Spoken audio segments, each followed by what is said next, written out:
మంచిర్యాల జిల్లా మందమరి పట్టణంలో మన ప్రజాసేవ వెల్ఫేర్ సొసైటీ ఆధ్వర్యంలో మట్టి గణనాథుల విగ్రహాల పంపిణీ కార్యక్రమాన్ని చేపట్టారు.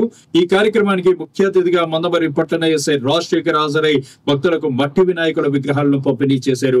అనంతరం ఆయన మాట్లాడుతూ మట్టి గణపతిని పూజించడం వల్ల నీటి వనరులు కలుషితం కాకుండా ఉంటుందన్నారు.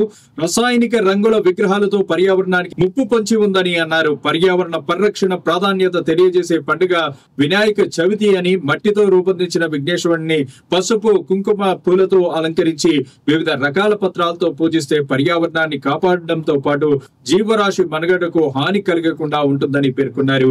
ఈ కార్యక్రమంలో మన ప్రజాసేవ వెల్ఫేర్ సొసైటీ వ్యవస్థాపక అధ్యక్షుడు షేక్ అజీముద్దీన్, ఉపాధ్యక్షుడు సుద్దాల ప్రభుదేవ్, మంచిర్యాల జిల్లా అధ్యక్షుడు నందిపేట రాజ్ కుమార్, కార్యదర్శి గడ్ల సంజీవ్, ఎండి జావేద్ పాషా, సుందర్, చినుముల రాజు, చందు, దిలీప్, నాగరాజు తదితరులు పాల్గొన్నారు.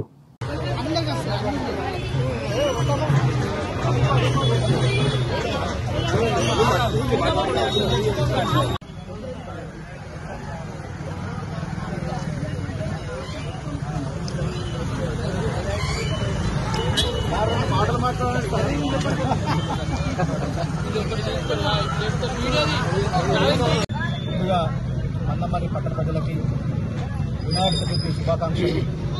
ఈరోజు మందమరి పట్టణంలో ప్రజాసేవ వెల్ఫేర్ సొసైటీ వారి ఆధ్వర్యంలో మట్టి గణపతుల పంపిణీ చేస్తూ ఉన్నారు. ఈ యొక్క ముఖ్య ఉద్దేశం, ప్రస్తుతం కాలుష్యం నడుస్తూ ఉంది.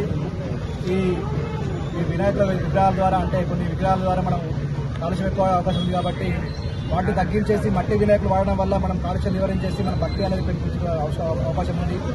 కాలుష్యాన్ని నివారించే ఉద్దేశంతో ముఖ్యంగా ఈ యొక్క కార్యక్రమం నడుస్తూ ఉంది.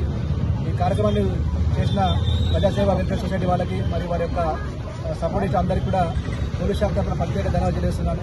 ప్రజలకు పోలీస్ శాఖ తరఫున ప్రత్యేక మనవేమనగా ప్రతి ఒక్కరు కూడా మట్టి గణపతులు వాడి కాలుష్యాన్ని నివారించాలని చెప్పేసి మేము